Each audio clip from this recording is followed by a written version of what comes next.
Namasyal ako sa Plaridel, Bulacan sa ibunan ni Kahabi Cesar Francisco at sinilip ko yung bagong setup niya ng breeding cage para sa mga medium and large parrot. Ito, may kamag-anak dito si Franz saka si Paris natin, mga kite. Ito ay white-bellied kite. Yung ating Paris and Franz ay black-headed kite naman. Meron din ditong pair ng yellow-headed or yellow-crowned Amazon. Ano pong dimension ito? Matatalinong ibon to eh. Matatalinong uri ng ibon. At alam ko capable din magsalita. Ganda. Malaki sila kaysa sa mga Sanquinor. Medyo maiksi lang yung buntot.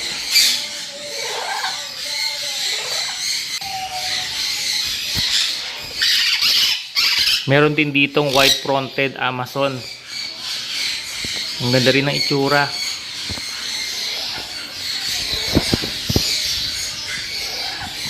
Mukhang dadami yung ating target ng mga species ng ibon na idadagdag natin sa ating ibunan.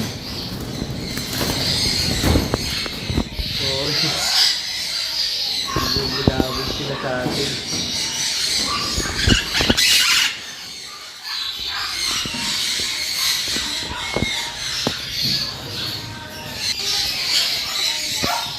Nandito naman yung mga Eclectus parrot.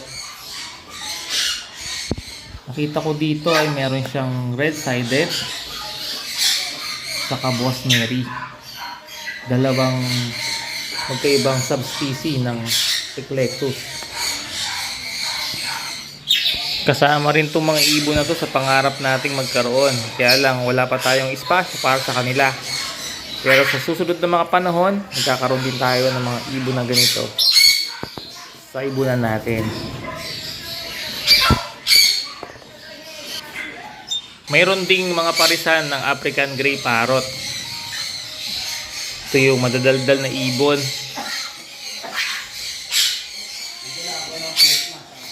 Sila yung number 1 pagdating sa pagmimimik ng boses ng tao. Kaya nilang magsalita ng maraming words kung matuturuan. Siyempre dapat mapaamo mo sila at mapalaki mo ng handfeed para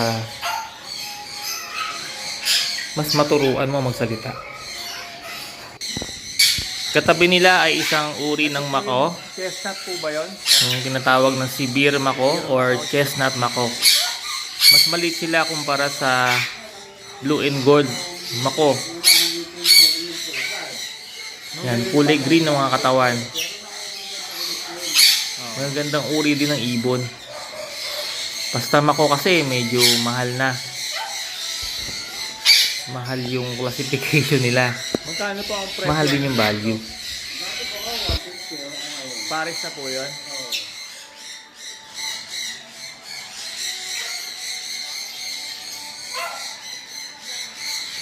Pero mas maliit sila sa yung mga blue and gold. Oo, maliit. May isang section naman na puro Sanquinor. Napakaraming breeder ng Sanquinor.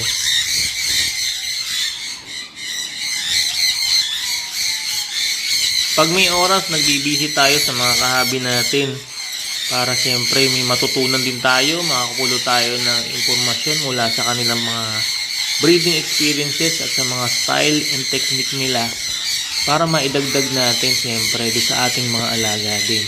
Kukuha tayo ng mga magagandang payo, magagandang technique, magagandang setup ng kulungan para nang sa ganun magamit din natin sa pag-aalaga natin.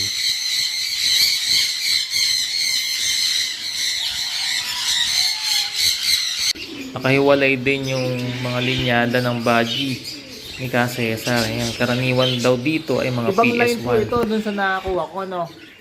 Yung may mga tikwas yung ulo. Oo, ayun. So, hindi na ko kayo. May mga breeder na yun.